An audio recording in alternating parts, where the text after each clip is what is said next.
Hello and welcome to this session. My name is Kathleen Weissberg. I am the Region 1 Director with the American Occupational Therapy Association Political Action Committee. And I'd like to talk to you a little bit today about advancing the profession through advocacy. So really talking about what is your role with advocacy and how can you help? How can you be a part of it? So just by way of background, I've been an occupational therapist for 30 years. I've been in long-term care for practice for probably the better part of 25 of those years, and I love what I do.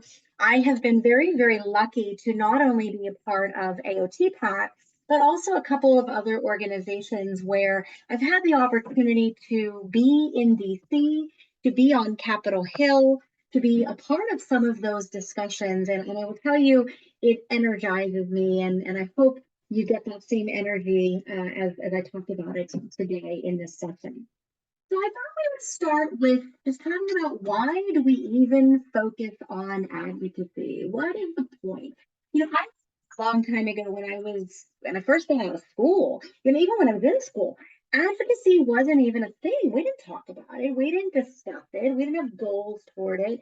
Even when I got my first job just out of school, again, it wasn't something that we talked about. Now, and I will tell you that I'm a professor and adjunct with a couple of universities, we actually talk about this with our students. For many professions, it's now a standard for school accreditation. For our academic programs, they're having our students contact elected officials. And I can't be more thrilled because honestly, that's the beginning steps of how we really promote this profession of occupational therapy, how we become more visible in our communities. And we'll talk about this more as we go along, but we each have to recognize that advocacy is every single one of our responsibilities. We'll talk about this. You may think that you're removed from it, but nothing could be further from the truth. When I talk about advocacy and why do we focus on it, for me, it's just what's on this slide. It's what we're supporting, what do we want, why do we need that change to occur? So for occupational therapists and occupational therapy assistants, it's the change that we want to see in our practice. Why do we want to see that? And why are we so passionate about it? The reality is, if we don't focus on advocacy, we have a saying in the pack that if you're not at the table, you are probably on the plate for dinner. And that's the truth, that if we're not there advocating for ourselves, someone is going to take our practice away from us, and we certainly don't want to see that happen. Again, why focus on advocacy? I just said this. Federal policy may seem really far removed from your daily practice, but the reality is it impacts every single thing that you do. Whether you are a student, a practitioner, an educator, a business owner, an entrepreneur, and and it doesn't depend. It doesn't matter where you practice. It could be the hospital, it could be a skilled nursing, it could be a school district. It affects every aspect of your career, where you practice, what you're paid, how you're paid, whether or not you can practice at all. Federal policy really governs, if you will, what we do as practitioners and our future as practitioners. So I like this. It's up to us. It is really up to us, only us, to be that strong, staunch advocate. Now, you think about it, we advocate for our clients, our patients, day in, day out. It's in our treatment sessions, it's our documentation. We talk to our payers. You go to that managed care company and you ask for more visits. We have to advocate, we have to promote our profession of occupational therapy. And what makes us so, so special on a more global perspective in our country, at the state level, around the world for that matter, advocating for the needs of those individuals who would benefit from our service, from our profession. Again, when you think about who we are as a team, only we understand what we do. It's not the role of any other professional group to advocate on our behalf. Our physical therapy counterparts aren't doing it. Our speech language pathology counterparts aren't doing it. Don't think that they're going to go to bat for you. And again, that's not a knock against any other discipline. It's reality. I will tell you that there are some larger groups out there like NARA, like NASL, the support of long-term care, American Healthcare, et cetera, that do speak on our behalf. And oftentimes, all three of our professional organizations, AOTA, APTA, ASHA, we do come together on issues that we'll talk about in a little bit. That is up to us. Anyway, advocacy is our job. It's our job to do. We have to be passionate. We have to be able to explain what would happen if our clients didn't receive our services? And what are those consequences? Again, how many times have you discussed with your patients, with your parents, if you happen to be in pediatrics, how you can promote life satisfaction, rehabilitate them, get them stronger, do more things in the classroom, and then they're able to communicate that to the next person, how important it is. That personal connection is so important. It's so important. It's word of mouth. And in so many ways, that's what advocacy is. It's just that. We don't have ads in the newspaper or a billboard on the highway saying, "Woo, yay, OT, look at us." Well, we probably should, but we don't. We are our own billboards, and we have to be the ones promoting ourselves, promoting our services. That's the value that we bring really to our patients, why they need us, and that's advocacy. So we're going to talk now about how we can take that passion for advocacy from our patients and from our clinic to the state level and to the federal level. So let's talk about what that looks like. What are the different levels of advocacy? So we have a little circle here, and that circle is really important. Whether we're looking at a local perspective, the state perspective, a national perspective, advocacy looks very similar on all of those levels. So it keeps us grounded, this circle does, in these three components that are necessary. So we're going to start by talking at the state level, I think. And the first is your state therapy association. You're part of Maine Occupational Therapy Association. You're here for conference. So you're doing your part already. Be a part, invite your friends, invite your colleagues to also be a part of this organization because they're doing so much for you on a state level. You want to be a part of that group. Paying dues obviously is that first step, but remember, your state's doing a lot with regard to continuing education, to licensure, to telehealth on a local level, to the licensure compact, which I'm sure you're hearing quite a bit about.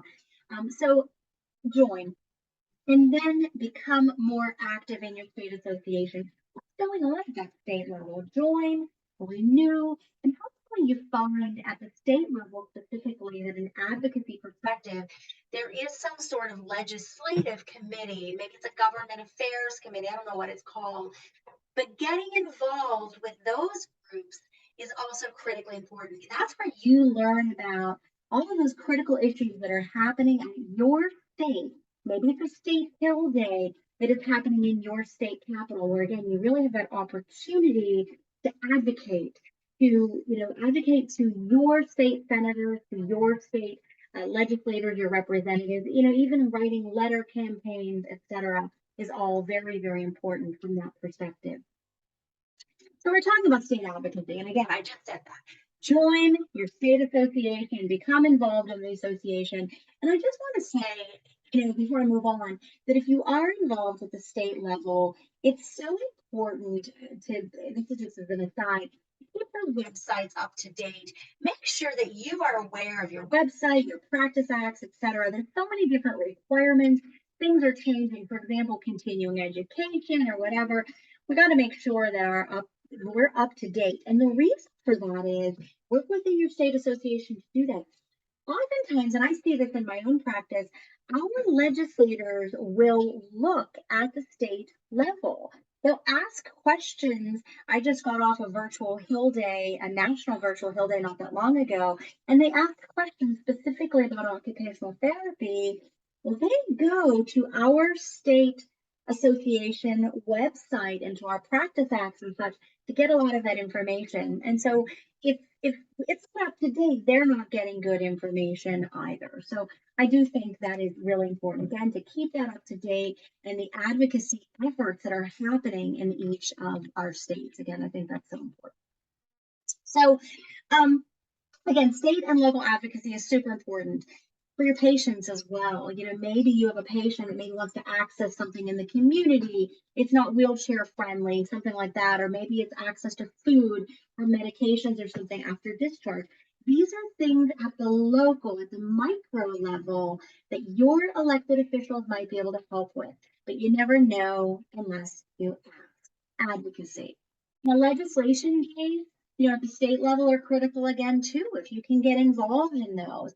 Being able to share our knowledge as occupational therapy practitioners with our local elected officials, the importance of how therapy impacts their constituents is critically important. And I'll just give you an example, not related to Maine, but I just read recently in Florida, the Florida Government Affairs Division announced that there was a joint effort with the Agency for Healthcare Administration and the Department of Elder Affairs and the home modification programs.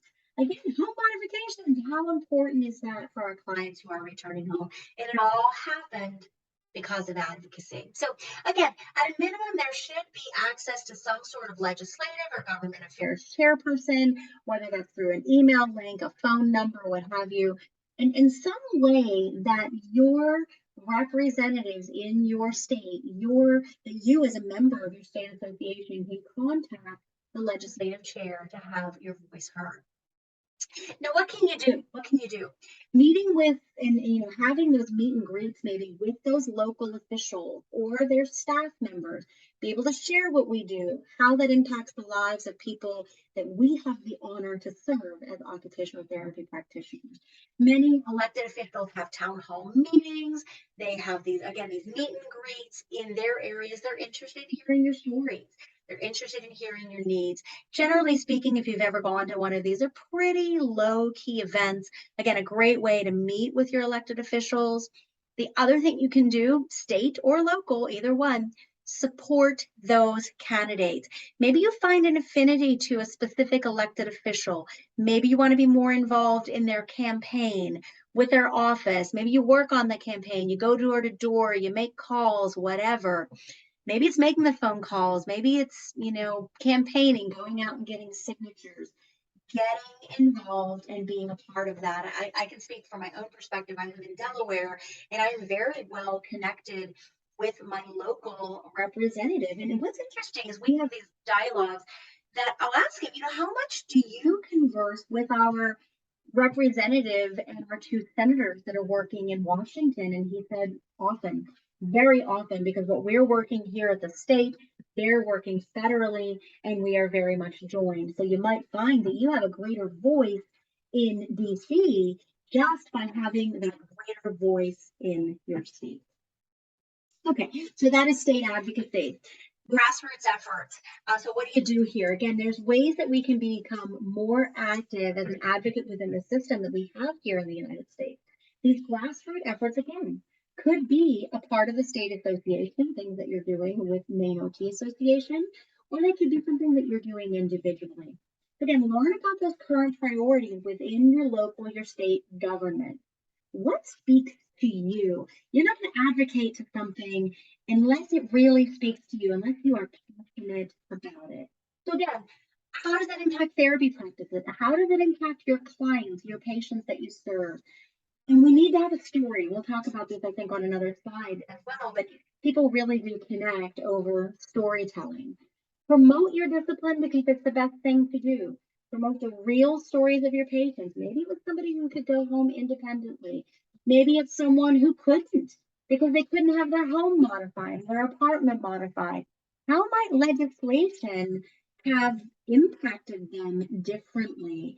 How could they have impacted them for a better outcome? And remember that not all stories that we tell have to be the touchy-feely kind of stories. Sometimes they can be the ones where we crashed and burned, or it didn't go well sometimes. Sometimes those make the biggest impact and really tell our legislators where they need to focus their efforts.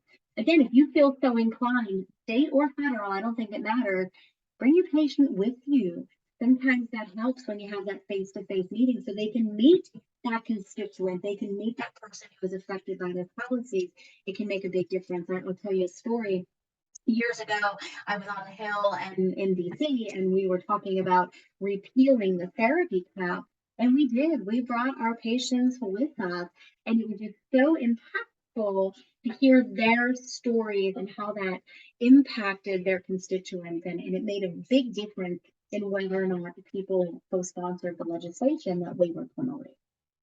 So again, please support those candidates who represent you as an individual, represent you as a profession. And I get the question all of the time. So I'm going to talk federal for a second. How does the AOT PAC figure out who you're going to support, and how does that work? Because we are a fundraising group, quite frankly, and we use those funds to support our lobbying efforts. And we vet everyone, and sometimes they're both sides of the aisle. And sometimes we don't like their policy on one thing, but gosh, they're a strong proponent of OT. We will always, always recognize and support those individuals who are furthering us as a profession, who have OT's best interests at heart, who have our back, if you will. So getting involved again. Go to social media. Gosh, that's a great place to get started. Everyone has a Facebook, they have a Twitter, they have an Instagram. Sign up, follow what they're doing, like it, or respond maybe to something they're doing at the local level. If you really like something that they did, say, hey, great job, thank you for supporting us, or whatever that legislation was that they supported. Very interestingly, they'll get back to you. Federal or state, they do oftentimes get back because they recognize that they're doing that. They're watching their social media posts. They're watching what is of interest to their constituents. Another thing you can do is email or phone call. So maybe there's a bill going through at the state level or even the national level, and there's discussion, and the staff are taking notes. You might think they're not, but they are. How many phone calls are we getting about this issue? How many emails are we getting about this issue? And those phone calls, those emails, even if it's a form letter, believe it or not, they make a difference. If that elected official isn't even aware, they don't even know that someone cares, they may not vote in favor for it. It may have been something that is really necessary for our clients, but it's not a blip on their radar because we didn't speak up. So when you see those asks, again, from your state organization to contact your elected officials, or maybe it's a national organization, AOTA, or maybe it's your company asking that, please, please, please do it. It's so important. Our elected officials don't have a lot of time. At the state level, most of them have full-time jobs and they're just doing this on the side. So time is precious. We may not have the opportunity to have that in-person visit. So we do, if you can take advantage of that too, maximize that opportunity. Go, provide a handout, give them talking points. And I would say this, if you do get that opportunity to have an in-person visit, whether it's federal, whether it's national, make sure you follow up. Thank them for taking the time. Give them something tangible that they can read. Tell them that you will be a resource to them. And that is so important. I will tell you, on the state level, you very likely will meet with your state representative. On a national level, if you do that, you're probably meeting with their staff, who are very, very well versed in all of these policies and do love to hear from you. As I said, I just came off of a virtual Hill visit, and I followed up via email. I sent them talking points. I received thank yous back from all of the staff to say thank you for meeting with us and flagging this issue for us. So it really does help. So I will mention just very quickly state political action committees. There's only a handful of these, but if you're lucky enough to, and it's mostly in the larger states like California, Texas, Kansas, etc. Maybe there's more, but those are the ones that speak to me off the top of my head. If you have a state political action committee, again, get involved, contribute to them, give them money, honestly, because they're there to fund events for those people on a local level and those people that are supporting, again, occupational therapy, your discipline. Okay, so we're going to switch now and talk a little bit about national. So national associations, let's start there.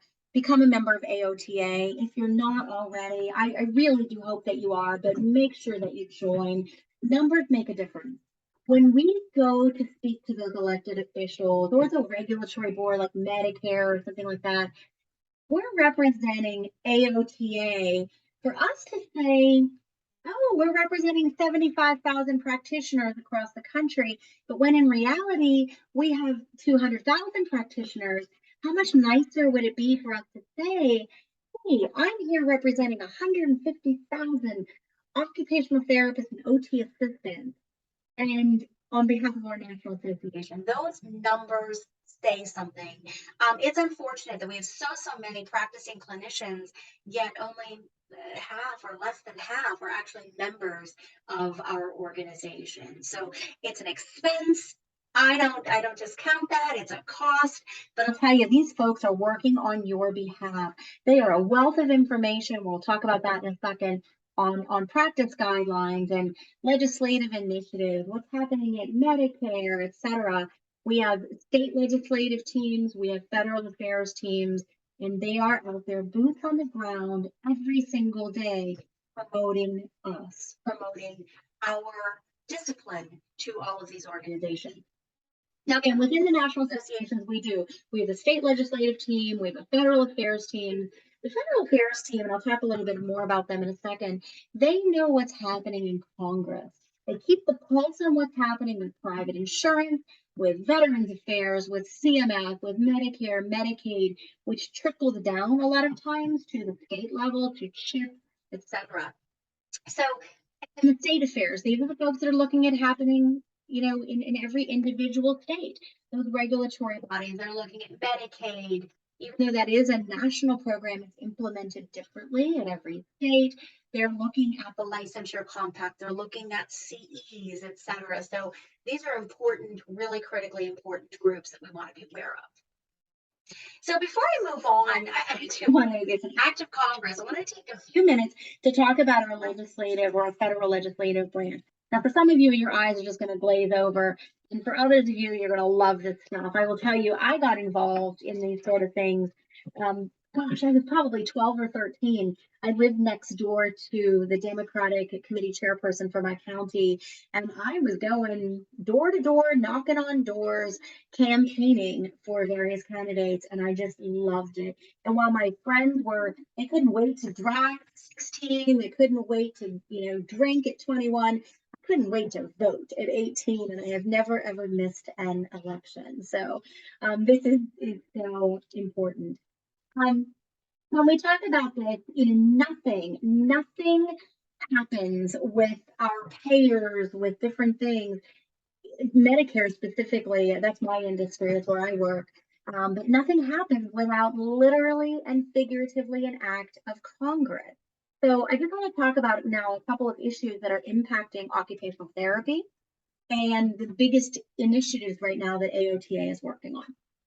So starting with telehealth, access to telehealth. And this has been something we've been talking about for a while, and we'll call the silver lining of the pandemic. Essentially, having the access to telehealth.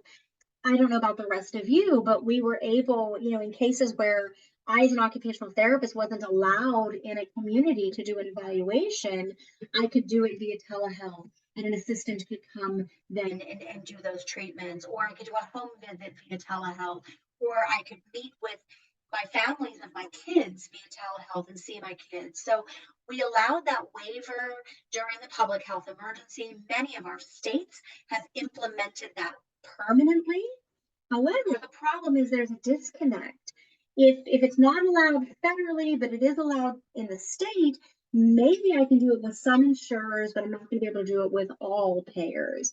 And vice versa. If I'm able to do that at the federal level, but not at the state, I can do it with some, but not with others. So the reality here is that AOTA is in fact working on some permanent solution here. It's been wonderful to have the access to telehealth. And right now there is no permanent solution, but there are two different bills out there that we're looking at, that we are talking about to try to get some permanent legislation on this issue.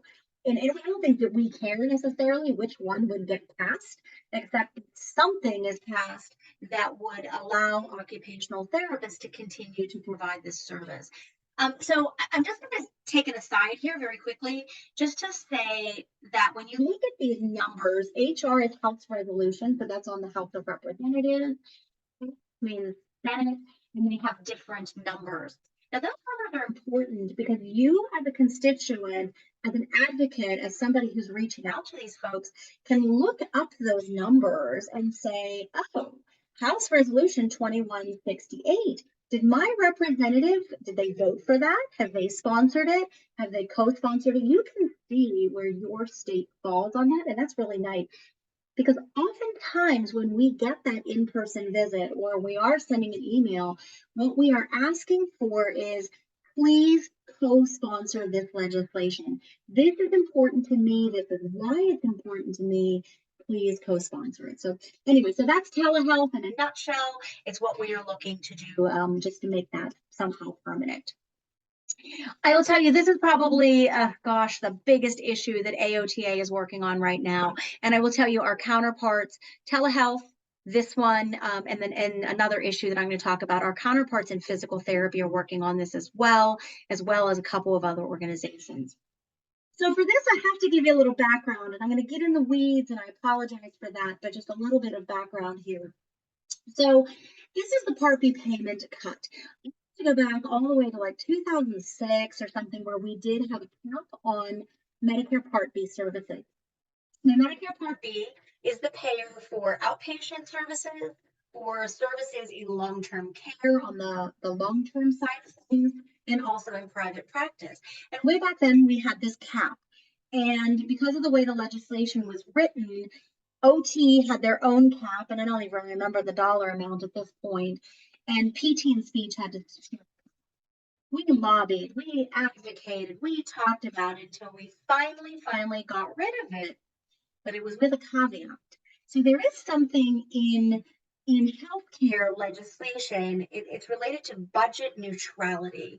And what that means, it's a pay for. So if I give you back these dollars because there is no more Part B cap, you know what? I got to find the money somewhere else.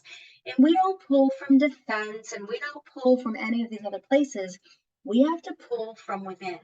And that's where this came from. So to get rid of that cap, we knew something was coming, and what it is, it's a payment differential for OTA services, and also for that matter, for PTA services. So any services provided in whole or in part by an assistant under Medicare Part B, anytime after January 1, 2022, which is right now, is being reimbursed, needs to be reimbursed at 85% of the otherwise paid amount. And I will tell you, this is something that is crippling. There's no other way to say it, crippling the industry. That said, there might be some relief out there, possibly. So there is an act out there, a House Resolution 5536, which we are continuing to look for more and more co-sponsors to. This was introduced late last year. It is bipartisan, so meaning that we did have a Republican and a Democrat both put this forward, and it is the SMART. What it would provide, one of our biggest concerns with this legislation, or with this cut, if you will, is that assistants oftentimes are providing the bulk of the services in our rural areas. And depending on, that reimbursement and how organizations are managing that, we might not be able to provide the services that we really need in those rural and in medically underserved areas. So this act would in fact provide an exemption to that. The other piece of this is that, and again, getting into a little bit of the background, in the private practice arena, occupational therapy assistants and again, physical therapy assistants are directly supervised. There is a direct supervision requirement, which I will tell you is more strict than 49 other states' licensure laws, other practice acts. And so the other piece of the SMART Act is that it would change that level of supervision so that it doesn't exceed what is required by the state. What is nice is that conservatively, that would save about $170 million over 10 years to the Medicare program, upwards to 250, maybe even a little bit more million if we're not so conservative with those numbers. So that's what the SMART Act is. It's gaining traction. We have a lot of co-sponsors, but our issue is, and this is where we're at now, it is the end of the year. We're coming into the fourth quarter here. And if this does not get across the finish line, we're going to have a whole new Congress when we start back up in January. Quite frankly, many of our strong supporters might not be in the House any longer. We have a lot of House races right now up for grabs. So we would love to see this get across the finish line. That said, and I don't have it on the slide here, there is word that Senator Carper's, that is actually the senator from Delaware, is looking to introduce legislation similar to this on the Senate side. It would have the same components. And again, we would be looking for co-sponsors to that. I should probably share, a sponsor is somebody who writes it initially. A co-sponsor is somebody who signs on to it long before it comes to the floor of the House or the Senate for a vote. So it's somebody who says, I believe in this firmly. And then, of course, there's those people who would vote on that. But we are looking for those co-sponsors who would ultimately bring it to the floor. The next piece of legislation, again, that we are working really hard on, it's Stop the Cuts, the Medicare physician fee schedule. So again, this is Medicare, and you're probably wondering, why are we focusing so hard on Medicare as an organization? The reality is it is the single biggest payer in the entire country. And a lot of other insurance companies and even Medicaid and CHIP and others will follow what Medicare does. Right now, this industry is looking at about a 4.42 is actually the number cut to their reimbursement for this next calendar year. And again, the main driver here is something called budget neutrality. It's a pay for. So if we increase one service, we have to offset that with reduction somewhere else. So there is legislation, and there's nothing on the Senate side right now, but there is legislation that has been proposed. Again, it is bipartisan, came from Congressman Ami Bera from California, I believe. He's a Democrat out of California, and Congressman Larry Bucshon, I don't know if I pronounced that correctly. I believe he's a Republican from Indiana. I could be wrong about that as well. But they have put forth House Resolution 8800, which would, in fact, reduce that. It would support an inflationary increase to the Medicare physician fee schedule. We haven't seen an inflationary increase in, oh gosh, the better part of 6 years. And it would waive what we call a pay-go to avoid that 4% cut. So again, it's something that we are looking at pretty strongly.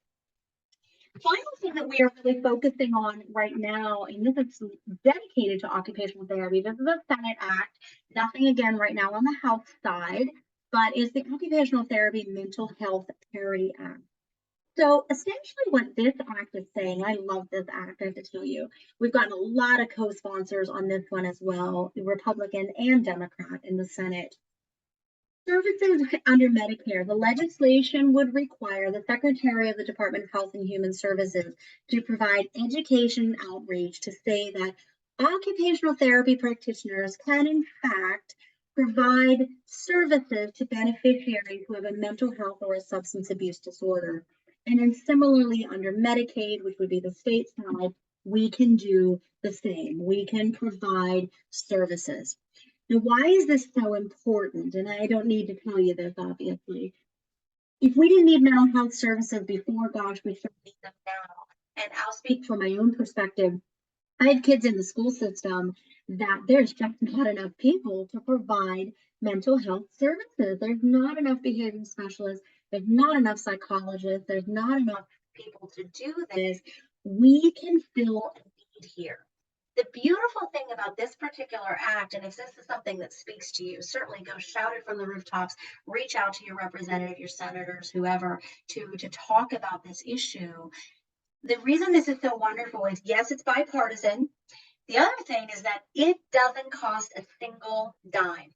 The CBO, the Congressional Budget Office, you've probably heard that acronym before, CBO, scores this as a 0, which means that there would be no additional cost to the federal government to do this. It also doesn't say there's no change whatsoever to Medicare or Medicaid. It's just going back out there to say, OT can do this. So again, wonderful piece of legislation. And everybody, pretty much everybody we've talked to about this has really been on board. Okay, so that's what we are working on right now as AOTA and with the PAC. So let's talk about bills now for just a second as we talk about advocacy. So I'm showing my age here. If you remember back when you learned in school, you learned about the life cycle of a bill. I did. I learned it through Schoolhouse Rock, if you remember that. I'm just a bill. Yes, I'm only a bill. Then I'm sitting here on Capitol Hill. Anyway, that's how I learned about a bill. But we're going to talk about that just a little bit. So when people are elected to office, gosh, there's a lot of promises, there's ideas, there's all this stuff that goes on in the campaign trail. And then they get there and they start to form these bills. The bills are larger ideas of what could be happening that impact us as Americans. When we have a bill and it goes through Congress, this is really important. It has to be bilateral, bicameral. Bilateral, Republican and Democrat. Bicameral, House and Senate. So we have to have somebody from each side to bring that bill to further discussion. And again, we have those sponsors, those co-sponsors, somebody who's going to bring that to the floor for a vote. And it's the staff that write these things. They are wicked smart. They know the issues, etc. And again, those are the people generally who you end up meeting with, and that's okay. More on that in a minute. But when the bills have ultimately passed the House, passed the Senate, they go to the president's desk, they're signed into law, then it's interpreted by different agencies, the regulatory bodies. So that promise can become a very different idea as it goes through the life cycle. So what we want to be sure is that as those things are being discussed in Congress, how those changes are happening, how things are added, taken away. Sometimes maybe we don't want a bill at all. What we really want is a rider to something else, something that goes into like that 4% cut that I was talking about. Oftentimes there's an end of year fiscal package that we become a part of there. So, maybe it's a rider onto something else. But the important piece is that as we advocate, we want to make sure that those in Congress really understand what's important to us as OTs. We are currently, in this Congress, every 2 years, Congress turns over. And again, if that bill didn't get across the finish line, we have to start all over again. And the reality is there are so many significant legislative priorities that sometimes OT is not the priority. So, there again, we have our government course, we have our House of Representatives, our Senate. For those of you who watch the news, this may stress you out to think about what's happening at the national level. Maybe it's something that excites you.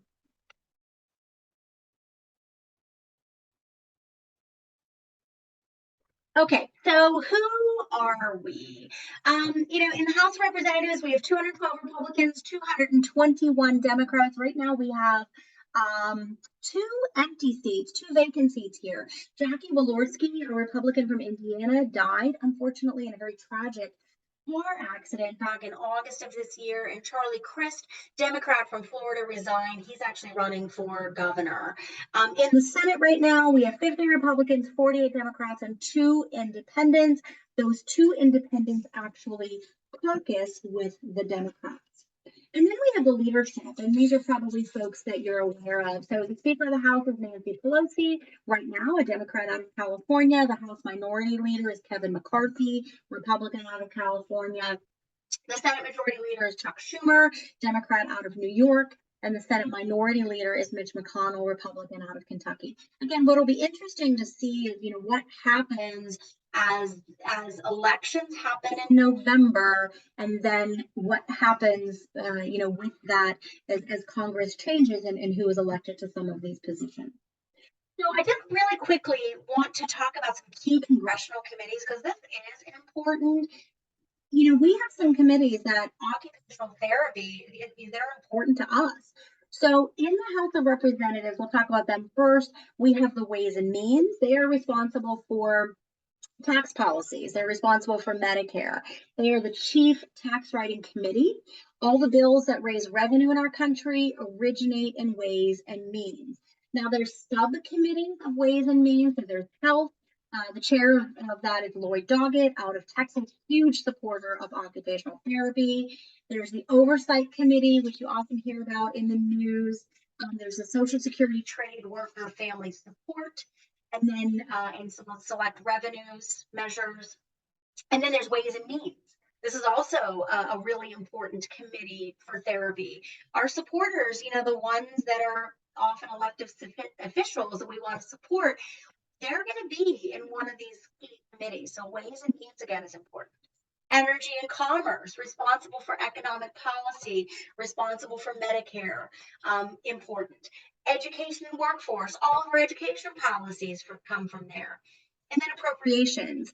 Appropriations has anything to do with federal spending, anything with money attached to it, you have to go through appropriations. Why I bring this up is if you happen to have a representative from your district or a senator, as we'll see on the next slide, where you have somebody who's a ranking member on one of these committees, your advocacy is so much more critical. You want to develop that relationship. And again, here's the Senate side. We want to maximize time and money, dollars, efforts with the individuals on these committees. So again, Finance Committee, again, tax policies, Medicare, health, education, labor, and pensions. Gosh, they do a lot. They have jurisdiction over all proposed legislation, messaging, petitions, memorials. There's 20 different issues that they address. What impacts us? Issues related to aging, biomedical research and development, individuals with disabilities, student loans, arts and humanities, Red Cross, wages, hours and labor, etc. And then again, you have appropriations. So I just wanted to mention that again in the event that you have somebody who's on one of those committees. So again, we have grassroots efforts. We already talked about this. I'll tell you, it's the same as we talked about from the state level. These folks also have Facebook, they have Twitter. You can email them, you can email your representative. Everyone has a phone number, you can do phone calls.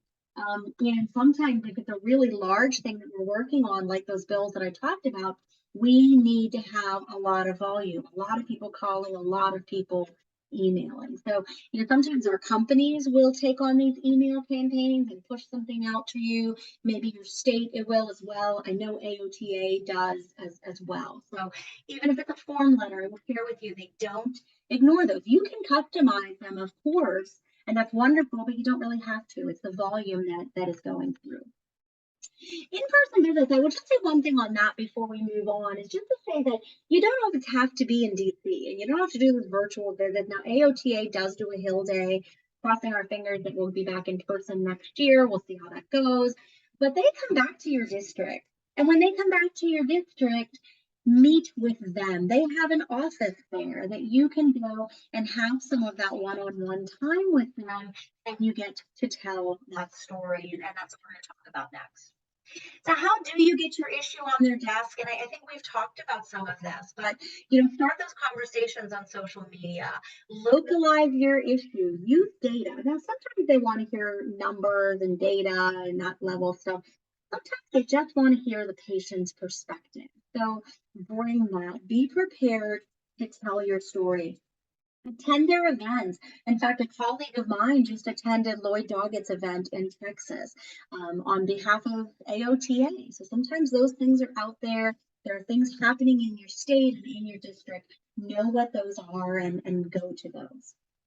I'm not sure if you can see the slide. It's kind of hard, but the question remains.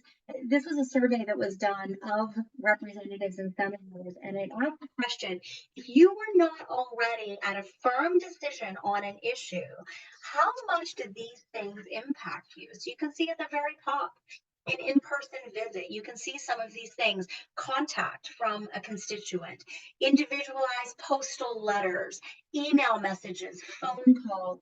They are making a difference. So we have power in our voices. And you might think, oh gosh, I'm only one person, no big deal. I will tell you, every single solitary voice counts. So what can you do? What can you do? What are your next steps? Hopefully you've already started to think about your story. What's in your story? What would be impactful for you to share with an elected official? How can you craft your 2-minute elevator speech to tell them about an issue that's important to them? What's your story? What's your story about your clients, etc. Again, the success stories are great, but sometimes it's those stories that didn't go so well that are going to have a huge impact. So, and again, when I say elevator 2 minutes, I mean it. Oftentimes, you may only have 5 or 10 minutes with that staffer, and you've got to get that message out there super fast. You got to get that message out there. But I think more important than that, and I don't care if it's a phone call, it's an email, it's a letter, it's an in-person visit, you've got to ask. You hear about this in sales, that you want to ask for the business. Don't ever, ever leave there, saying, oh, my client benefited from therapy, or these are our challenges right now. Don't ever leave without asking. This is important to me. Can you ask your boss to please co-sponsor House Resolution 8800? Can you please consider signing on to this piece of legislation? Whatever.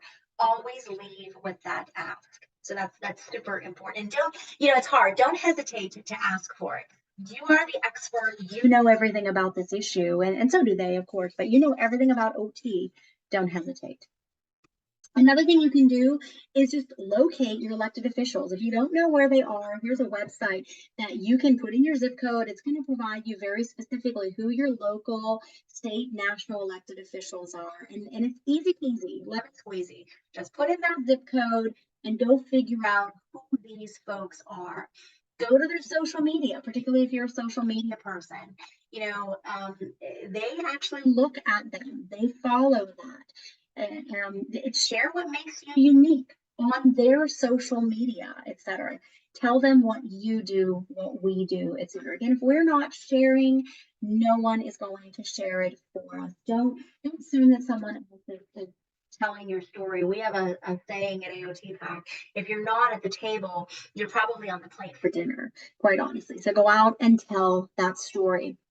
I will just share one other thing here, is that if you go to the AOTA website, if you go to some of our resources and you click on those resources, you can actually fire off, again, super easy, a letter to your elected officials on these very specific issues and more. There's a whole lot more issues up on the AOTA website that you can look at, and you can send off those emails very, very quickly. So again, it's critical. Don't wait for that billboard about occupational therapy. You are that billboard.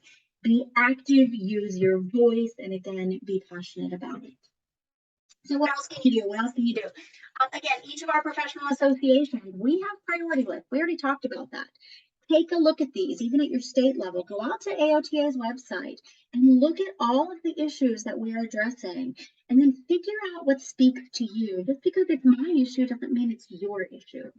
Take action. Bottom line, get involved. Go to those websites, check that stuff out. There's templates, there's email templates. All you have to do is put your name in. You can craft an ad, a personal little story, a paragraph, whatever. You send it out. And again, you'd be amazed at the responses that you would get to. And again, sometimes you don't get a response, and that's okay too. But these websites, congressional affairs, the state, etc., they keep you abreast about what is happening and what is impactful to occupational therapy. Another thing you can do, and I love this, make an appointment to go to that town hall, to go that representative or that senator is holding. As I said, they're coming back to their district. Find out what issues are going to be discussed, and maybe it is something that's related to occupational therapy. Find out what committees they're on. Remember, we talked about those 4 main committees under the House and the 3 under the Senate. Those are really important. If they're on those, we want to be aware of it. We want to maximize that dialogue. And sometimes when you go to these local events, like I can say in my own state, Lisa Blunt Rochester is our sole person in Congress on the House of Representatives, and she will have these small, intimate events where there's only like 10 or 15 people. You have one-on-one time with that person to really talk about the importance of occupational therapy and what we do. So again, it's not only important for our profession, but it's important for the clients that we serve. Now, again, if you're going to attend a town hall, figure out, is there a schedule in advance? Do you have to schedule that? Do you have to ask for a seat? Do you have to register? Do you have to reserve? If it's open, arrive early. Find the staffers, introduce yourself. because there are healthcare staff and healthcare fellows that work with these individuals. Take your business cards if you have them. If you don't, maybe have some printed. Some people hand out ones with their picture on them so they know, they can link a face to a name. You want that person to remember who was speaking to them about the issue. And then questions, you can maybe provide questions in advance, or if not, you can have them written out so it looks like they're off the cuff, but they're really not. But it's good to be prepared about the issue. Be well spoken when you have that. And again, if you reserve a spot, make sure you show up, because you don't want to do that. That's just not a good look. And make sure you leave a resource. You leave something behind. You got a ton of different things that you can leave behind for these various folks. And again, follow up, say thank you. Okay, just a couple other things, and these are related to legislative visits. So again, if you are available to do a virtual legislative visit, or maybe it's in person, these are wonderful if you can do them. Sometimes it's nice to go in a group because it kind of can be intimidating sometimes if you do that. So, one or two people who would lead this meeting, and you facilitate that ahead of time. You know who's going to do what, who's talking about what, etc. If it is being done virtually, you want to test out that technology, make sure it works, make sure Zoom is working, etc. Arrive early, so you work out your kinks, you work out your bugs, etc., and then you confirm who is going to be there. I already mentioned this. Get there early. I love taking a screenshot. Ask them, hey, can we take a screenshot of this so that we can post it on social media, or we can use this in our other advocacy issues. Select the questions. As much as you are saying, hey, do you know about occupational therapy? What can I tell you? These are the issues that are important to me and to us. Ask them, how can I help you? What information can I provide for you? What kind of follow-up would you like to see from me? So get that information as well. As I said, you got to be brief. You got to be brief. You got to be relevant. You've got to be succinct at what you do. You've got to demonstrate how that support is. If you do have a group there, of course, figure out who's going to follow up. Only one person needs to do that. And then, of course, as I said, you want the apps. So what are your next steps? Your specific next steps. I'm asking you today, on behalf of me, AOT PAC Board Director for your region, commit to developing your personal story, your elevator pitch. Be ready to define what that is. Be ready to share that. Take the initiative, please. I'm asking you to do that. To figure out what are the issues impacting your area of practice, occupational therapy in general. And I'm asking you to take action. Maybe take a visit. Call, email, do something. If you've never done this before, email is super easy. Maybe that's an easy first step for you to take. If you've done this before, maybe your next step is to actually get in contact. And I will tell you that I'm here as a resource for you. I'd be happy to help anytime that you are doing that. Just final thoughts here. I would say this, don't be intimidated. It can be scary the first time. I'll never forget the first time I was ever on Capitol Hill. I was a little petrified. But if you think back about it, these individuals are people who represent you. They are your representatives, your senators. You are their constituent. And moreover, you are the expert. You are the expert about occupational therapy. You know it inside and out. Just tell your story, right? And just tell the story. I remember how I got started. I was in DC, gosh, over 20 years ago, and I've never looked back. And every time I do it, every time I talk to these folks, it's just more and more exciting.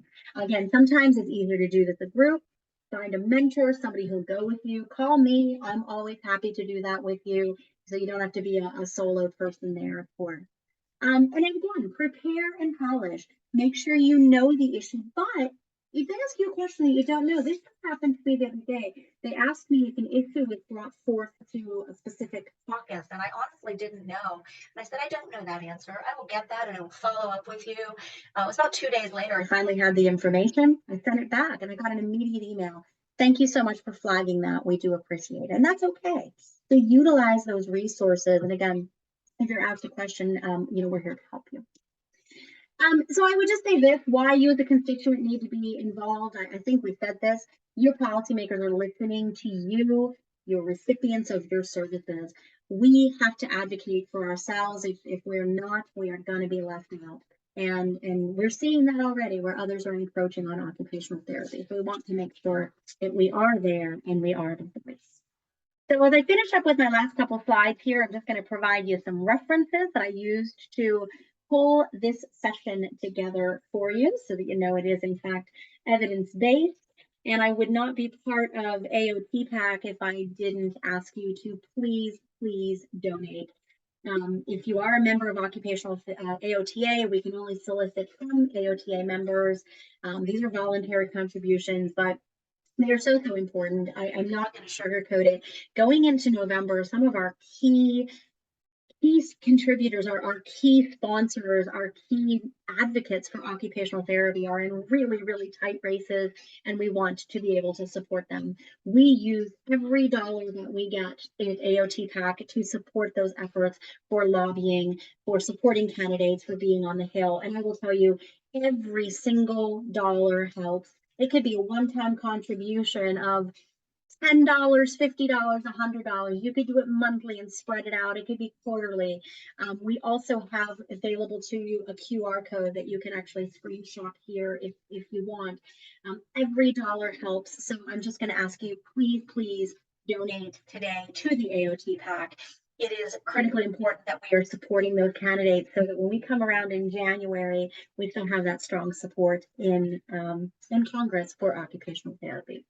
So thank you so much for listening today. I appreciate it. My contact information is on the very first slide. If you have any questions or you would like to get in touch with me, please don't hesitate. I'm happy to be a resource. And as I said, please consider donating to the AOT PAC. Thank you so much for listening in and enjoy your conference.